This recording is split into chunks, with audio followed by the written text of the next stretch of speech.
Hi, Daniel. Thank you so much for helping with my project. Could you say a little bit about yourself? Yeah, sure. So I am currently living in Wellington in New Zealand.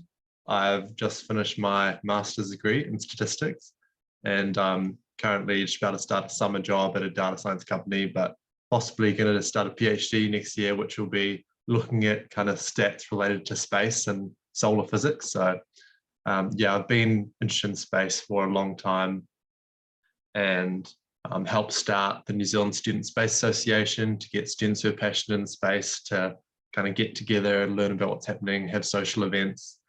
And I've, yeah, I kind of picked up my passion by following SpaceX and seeing all the cool stuff they were doing. And I've just learned more and more over the years. And I'm really excited that it looks like NASA's going to be going back to the moon very soon. There is another rocket company that is like, I believe, only the second rocket company to ever actually send something into orbit, which you didn't mention. And I was kind of surprised by that. Is that the one in New Zealand? Uh-huh. Oh, Rocket Lab. Yes, yes. No, that's certainly been a really cool development over the last few years that New Zealand is actually becoming quite a significant player in the space industry. Not something I thought that would happen, but really cool to be a part of here in little old New Zealand at the bottom of the world that we've got, this major private rocket company, which along with SpaceX is like, yeah, the two biggest probably private players in that arena. So now really cool to see that happening here in New Zealand, and yeah, that we can actually be a part of this exciting world of sending stuff into space. And you said little bitty old New Zealand, for, doing the rockets, and I think that's an interesting point because a lot of people kind of say, "I wish our country did this," or "I wish we had this in my country," and size and budget isn't the constraint. It appears, if New Zealand can do it. I'm not sure where New Zealand ranks in like GDP in the world, but um, uh, I think there's a lot of places that have comparable resources that have kind of, for some reason, are kind of locked themselves away from doing similar types of things. Mm. Yeah, no, I mean it's certainly difficult, and you see, lots of little space agencies popping up in many countries around the world who wouldn't traditionally be thought of as players or important players on the stage. But I think we've actually got some of the capabilities to match having a space agency. And I think in terms of what made that successful, I think it's the ambition from, I guess, the founder Peter Beck that we can actually do this, and yeah, having a good team of passionate individuals and obviously a bit of money and investment to help kick things off. But I think it's just the ambition and the dream and the ability to cope with failure and all the stuff, which is somehow made New Zealand a major player, which is really, really cool. That's something that even though space is becoming in a sense more democratized and many more commercial companies starting up, it's still very hard to actually be successful. So I think, it's just tremendous that our Kiwi ingenuity has succeeded, and now we're doing amazing things, and only with bigger plans to come. We're not, Peter Beck isn't settling for sending small satellites into space cheaply. He wants to build bigger rockets to recover them and maybe even send humans one day. So it's just non-stop. And with the association that you put together Yeah.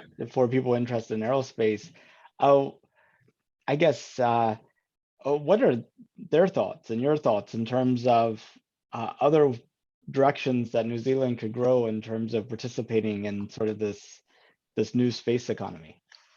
I think, it's certainly something that we're pretty excited about. And there's another organization separate from us, but we've quite a bit to do with, called SpaceBase, whose goal is to help democratize access to space, and all about, how do we encourage new space startups and students to get involved and things like that. So I think possibly there's still among some people, they haven't quite realized that there is potential to work in this sector, that it's just, for the best of the best people in America who go on to become astronauts that can really be involved.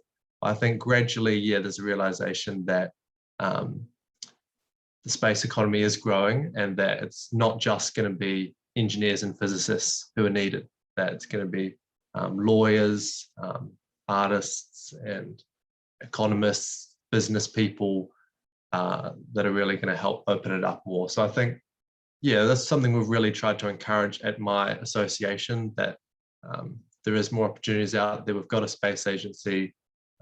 They've been sponsoring people to do internships at NASA recently. And I think, we are spreading the word that it is a more feasible career option than it was even 10 years ago. And I guess, how has that been received? Are people like, oh, that's interesting, but no, I'm still going to go and be an accountant at one of these Fortune 1000 firms or something like that? I mean, I think, it's hard to tell. It's hard to tell. Like, certainly you get people who come up to my stall at our clubs week to find out about our club, and they're like, oh, I know nothing about space, but I just really am fascinated by it and want to learn more. So but we really try and take down that barrier. We say, with anyone who's interested in space, if you just want to get together and learn more about it, that's really cool. We're not just for the people doing software engineering or astronomy. We're for anyone who's interested.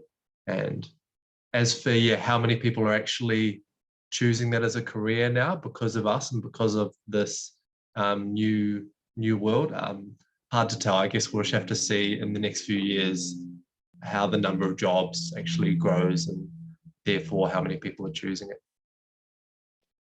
And it's probably a self-fulfilling positive feedback type of situation. People get into that field, they have successful careers, their family and friends find out about it, they go in the field, they have successful careers, and it just kind of grows and grows and grows. And I think Rocket Lab really is a huge part of that, that realization that you can do that here in New Zealand. Also, the fact that our conference we held a few years ago, we had a space lawyer from here in New Zealand who's an expert on all the tricky things about who owns what in space and what can you send up legally and all things like that. So I think law is another interesting field that perhaps more people are seeing as something that they can do that's related to space. And business development and everything. It's kind of neat. But how long has your association been going?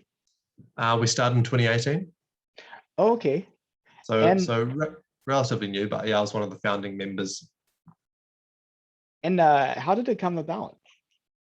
It came about through this, one of the other founding members being approached by a member of this other group, Space Base, who are all about, as I said, democratizing access to space from here in New Zealand.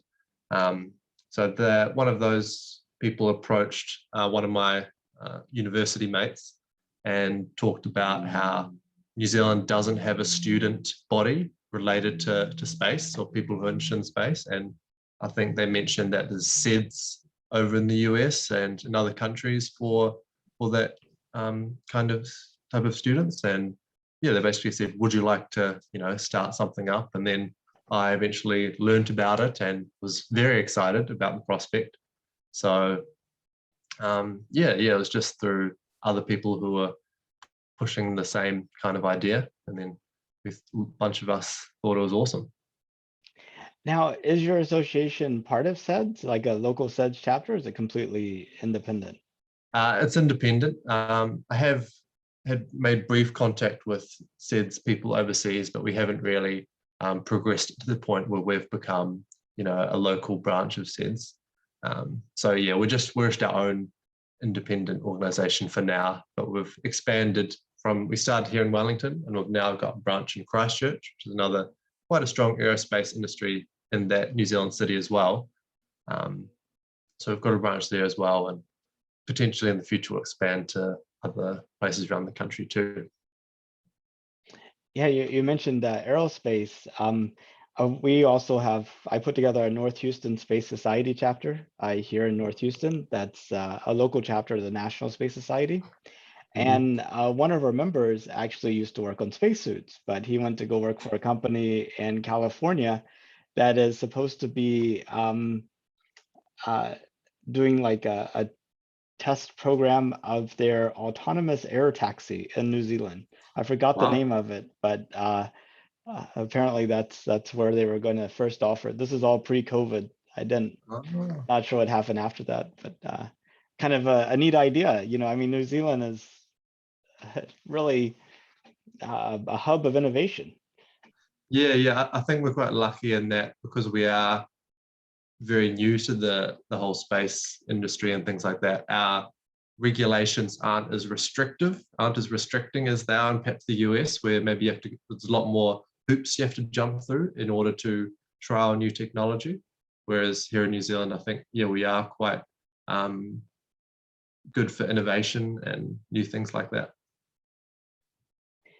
Um, and I guess in terms of like working with some of your neighboring countries, I guess Australia would be the closest, but Japan not all that far away. Do you all have much collaboration with other countries in terms of different groups? Um, not especially at this stage in terms of my association. I was a member of a panel at this international space conference, which is held virtually. I think that was earlier this year. I can't remember the exact name, but I think it might have been hosted by the International Space University. So I was on a panel on that talking about New Zealand's role, and there was representatives from many other space agencies, including people from Australia and Malaysia and places like that. So certainly I think at a kind of government level, there's discussion with neighboring countries and working together, but not as yet from the student at the student level. Definitely way more opportunities than we have time to pursue, pretty much Yeah, everywhere. yeah. Um, so, New Zealand usually comes up in my conversations in two sort of situations. One is about Rocket Labs, but the other one is Starship. New Zealand's one of my favorite destinations in terms of, can you imagine going from wherever I'm talking about to New Zealand in like 30 minutes, Oh type of yeah. thing. So how much have you been following Starship and what SpaceX has been doing? Very closely. Yeah, no, I've been following quite closely. Like, I couldn't tell you all the specific technical details. I'm not, an engineer, so I don't know all of that. But in terms of, yeah, just generally how it's been progressing and the contract awarded to it and the test flights and stuff. No, I find it all incredibly exciting. So I do stay on top of it quite closely. Yeah. Yeah, a few years back, Elon and Gwen Shotwell, who's like the CEO of SpaceX, they both said that they think they could do point-to-point Earth travel and be profitable at essentially the same cost as the equivalent first-class airline ticket. Right. So for 10,000 US, 15,000 US, be able to go from Houston, Texas to New Zealand in like 30 minutes, it would be I mean, I first of all, I don't really have 10 or 15,000 dollars to spend on that, but but if I did, it definitely Yeah. would sure beat paying for first class, I think. Yeah. No, I think that's true because I went to my first big overseas trip also in 2018. And so I went to the UK, and that was about, I think, almost 30 hours total travel time from when I left to when I got there. So I'd much rather a quicker journey if possible. So, yeah, given we are so far away from the rest of the world, I think, yeah, that kind of speed of travel would be a bit of a game changer. Yeah, I think what from 30 minutes to 30 hours is a Yeah. factor of what, like 60? Yeah, So I mean, it's yeah, like 1/60th of the time. I like to joke though that of course it may take you a week or two to recover from the flight, but sure, sure. so I guess with your association, you must have heard about Artemis and the plan to go to the moon pretty much as soon as it happened. Yeah, yeah, no, that's right. I was very excited to hear about it. Like on the first, I think before even the name Artemis was announced, there was the announcement of the new year or deadline of 2024. And my first reaction was, wow, that is ambitious. Because I'd kind of had a sense of where the US was at with their capabilities. And to me, SpaceX was the one that was really going fast and doing things really quickly. But NASA, on the other hand, was perhaps a bit slow with SLS and things like that. So when I heard 2024, I thought, wow, that is ambitious. But in a good way, I think. I think you need deadlines like that in order to actually make things happen. And I think that has been missing from US policy for a long time, that kind of drive or ambitious target that I think, yeah, does really help to motivate people. So, and then, yeah, I think it was since been marketed really well as a program, and still I think 2024 is highly ambitious, but I'm confident that it's going to happen. If not by then certainly this decade. And yeah, I'm just incredibly excited by that prospect. Yeah, it's interesting you say that if 2024 doesn't happen, that you feel fairly confident it happen this decade. Um, I I'm not so sure that NASA completely shares your confidence because Oh, one of the things that came up in the sort of the lawsuit about um, the human landing system contract with Blue Origin and that whole thing was I think NASA was arguing that by kind of stalling the human landing system development through this legal proceeding, essentially that delay could essentially end up maybe potentially reducing the political support around the program and actually cause that money to get reallocated someplace else. So yeah. yeah, no, that would be a real shame. And I think it is unfortunate that, yeah, that whole lawsuit is happening. Like going back to that awarding of the contract, I was again very surprised that, well, perhaps not surprised given how well SpaceX has been performing and, turning PowerPoint slides into reality with their hardware, even if it is a little bit behind schedule. But yeah, the fact that it would seem to guarantee that SpaceX would be the ones putting us on the moon and on Mars in the next 10, 20 years, I thought was quite startling. And then, yeah, but perhaps at the same time, it would have been good to have a second provider for a bit of competition like there has been with Boeing and SpaceX. So I think it is unfortunate that they didn't have the money to do that, and that's turned to this whole lawsuit. And I really hope that it doesn't reduce support for the program. But yeah, no, you could be right. But what I would also say to that is, given how SpaceX was developing Starship independently of any contract from NASA, that would, I think that brightens the hopes of it happening for me, given how much time and effort they're spending on it without NASA money, that perhaps it's going to be in a pretty solid state by 2024, regardless of how much money they've had from NASA. So that to me would increase the odds of it happening. But again, yeah, the whole lawsuit business has kind of taken away from the program. I agree. Yeah, especially considering that Jeff Bezos himself was like only a couple years before saying how back in the 1960s when they were trying to go to the moon the first time, they would award the contract and they would just go. But now they award the contract and the losers sue, and it gets kind of held up. We thought that was criticism at the time. We didn't realize it was strategy. Oh, yeah, that's funny.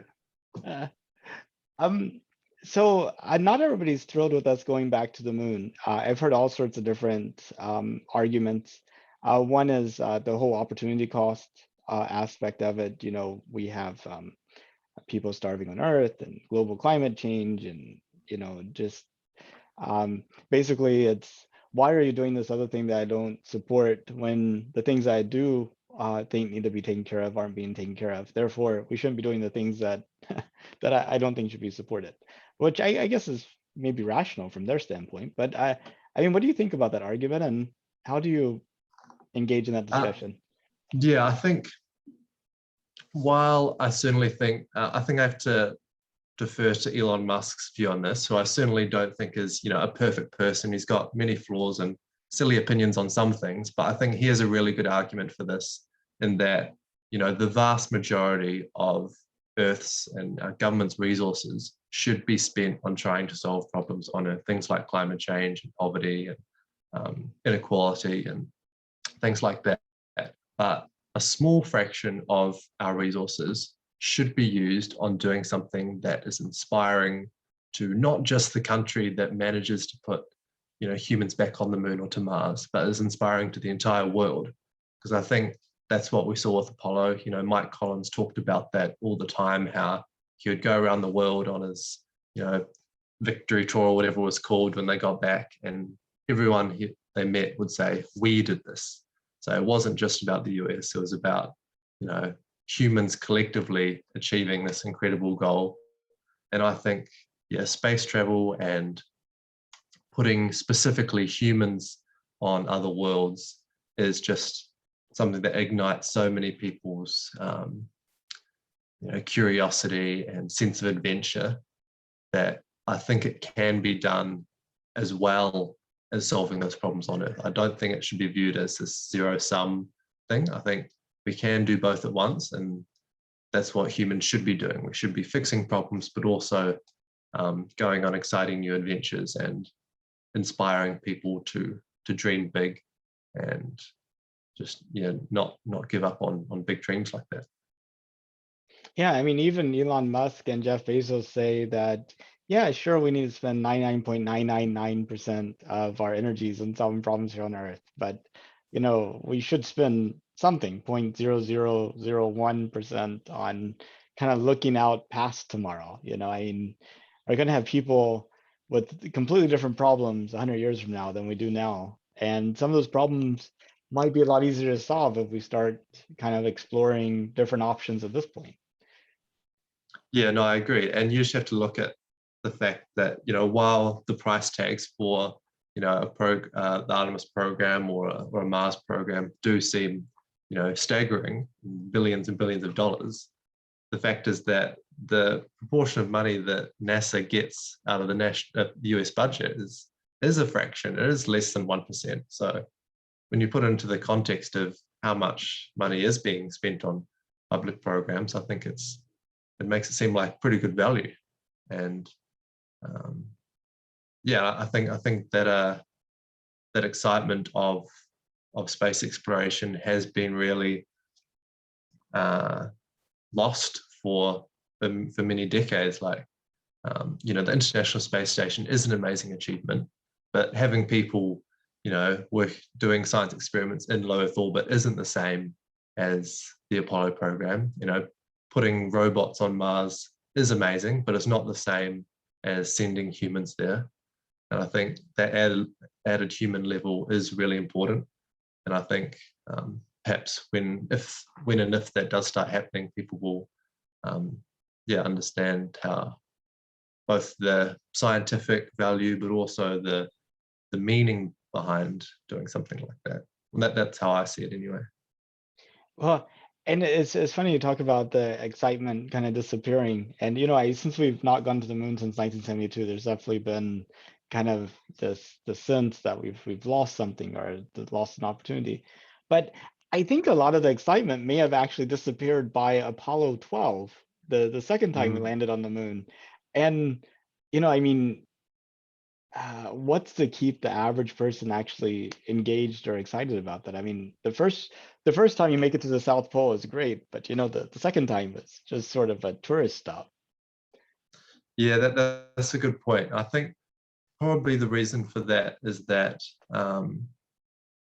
firstly, the political element of the Apollo program, I guess, that it really was the biggest driver was beating the Soviets, and once that was done, there was clearly a lessening of interest, both politically and publicly, which I guess go hand in hand.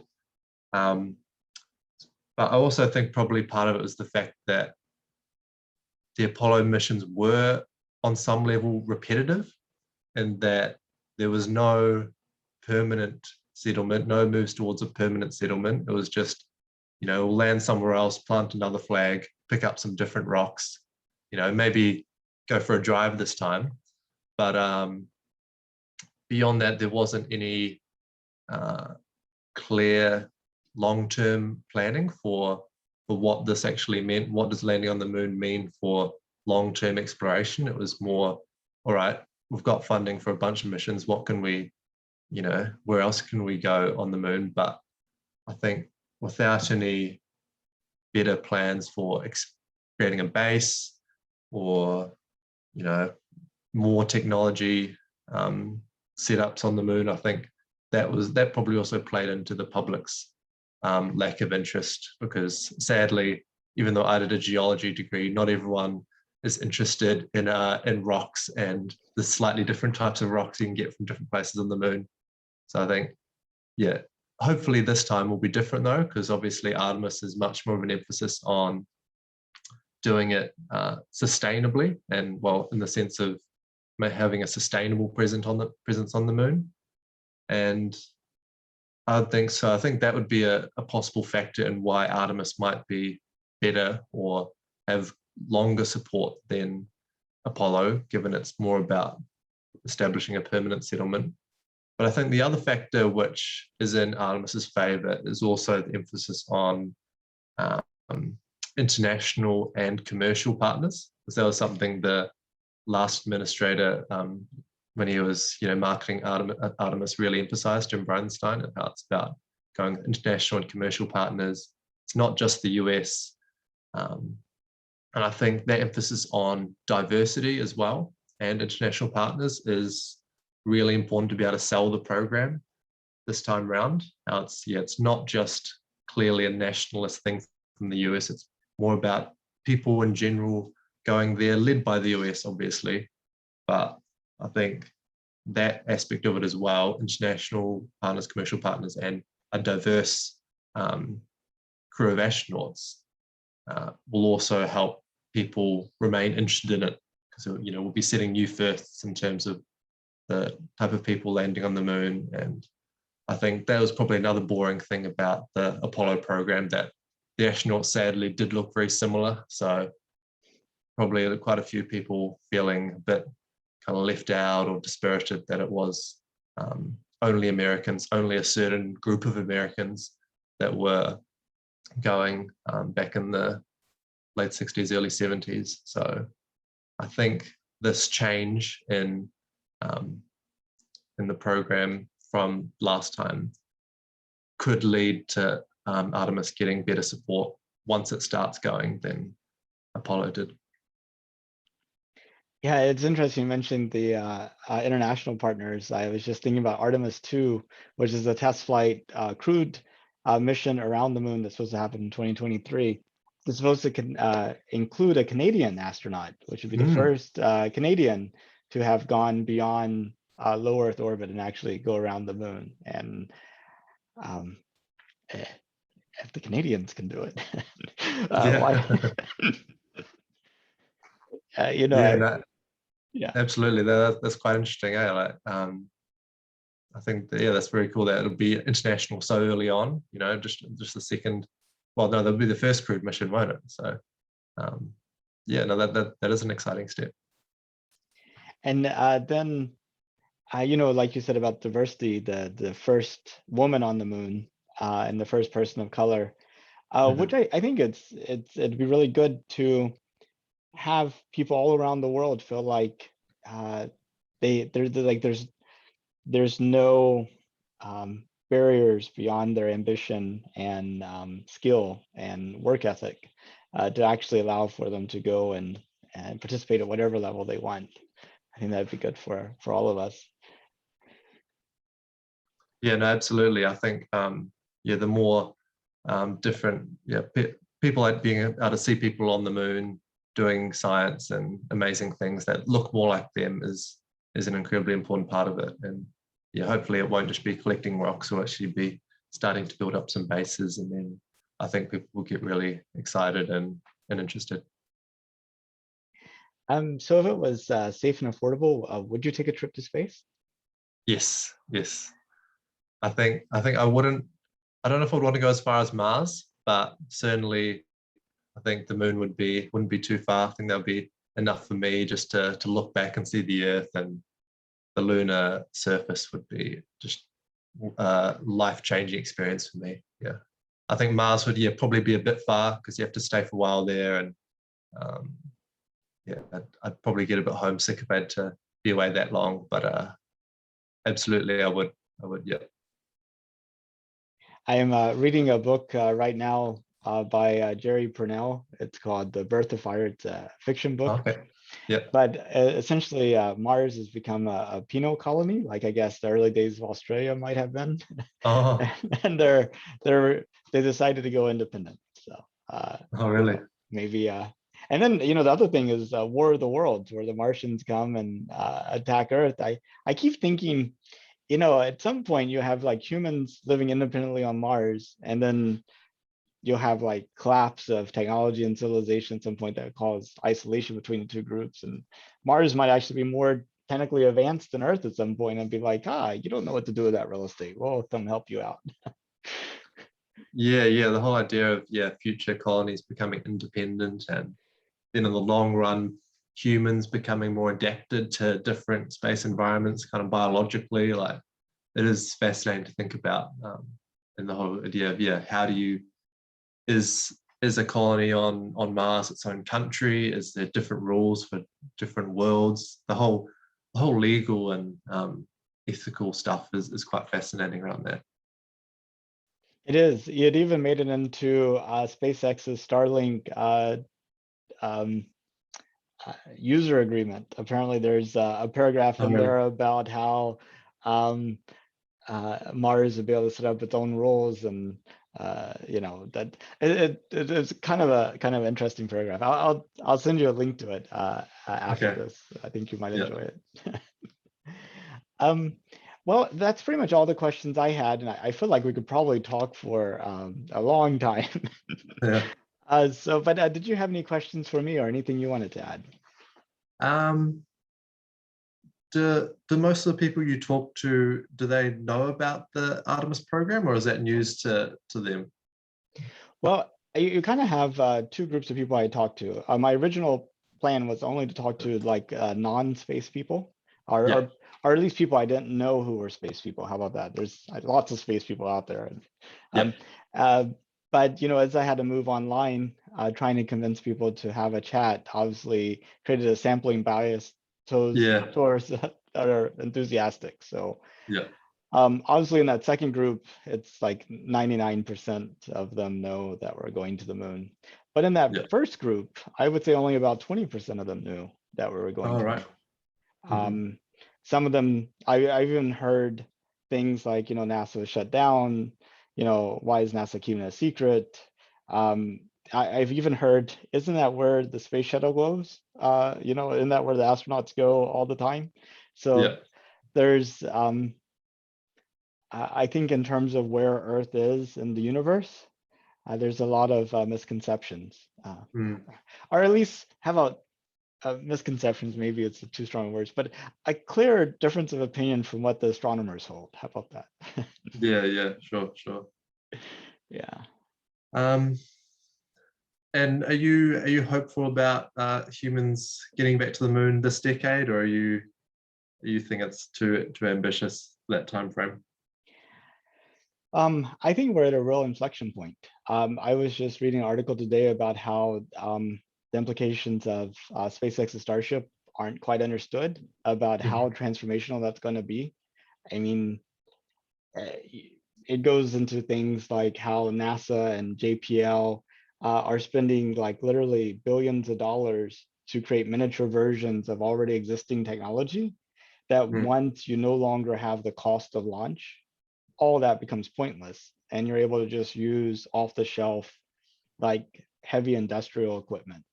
And Mhm. how does that, or maybe not directly off the shelf, but off the shelf with like some modifications. And like the whole cost dynamics of what you do in space completely changes.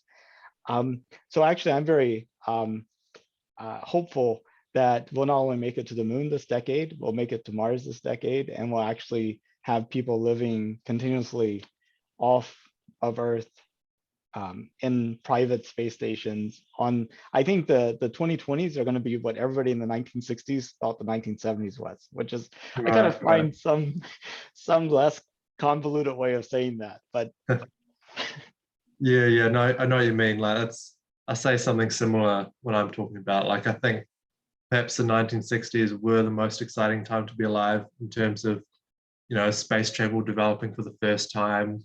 But I think perhaps the 2020s are going to end up being the second most exciting time to be alive in terms of space exploration. So yeah, no, I'm hopeful as well that yeah, certainly moon this decade, if not Mars as well. And yeah, no, I'm just hopeful, and I'm gonna hope share my passion with other people, I think, and hopefully get them on board as well. yeah, I definitely would not trade being alive now versus being alive in the 1960s. I think that was an exciting time, sure, but after seeing the long falls afterwards, you're like, Yeah, I mean, it's like going to watch the first part of a movie and then having to wait, 50 years for the second part to come out. You're like, no, I'll just wait until the series is done and then I'll watch it. yeah. No, that's a good point. And yeah, my favorite movie is 2001: A Space Odyssey, and to think that that came out, a year before the first moon landing, and that at that time 2001 would have seemed like a incredibly futuristic world with people, yeah, bases on the moon and all that, and now to see that um, yeah, we haven't gone any further is a bit disappointing. But I think, yeah, finally 2020s is the time that that's going to change. Yeah, I could show that to my children. And I guarantee their question is going to be, what's the USSR? Yeah. Which would not have been the first question of somebody watching it in 1968. No, and Pan Am as well. I think one of the Oh, yes. spaceships is Pan Am. And maybe even what's IBM? That Oh maybe. yeah. That's a good point. Mind you, and then the other time they've got an iPad, like something that looks like an iPad in the movie, and video calling. So amazing how it did predict some things accurately, just not the space travel part. Well, and computer systems that don't have humanity's best interests at heart, I believe they nailed that. Yeah. So, well, cool. Well, thank you so much, Daniel. And if you know of anybody else that would be willing to have a nice casual discussion about Mhm. the future of humanity, I do have 1,100 and some odd days more to go. So, Okay, sweet. No, I'll let you know. okay. Well, you have a good rest of your day then. I guess your day is just getting started, isn't it? Or Yeah. It's around 10 o'clock, I think. No, yeah, 10 o'clock. Yeah, 10 a.m. okay, yeah, it's 3:53 p.m. right here. So, All right. Well, no, I've really enjoyed this. yeah, thank you so much. And I'll talk to you later then. Okay, bye bye. Bye bye.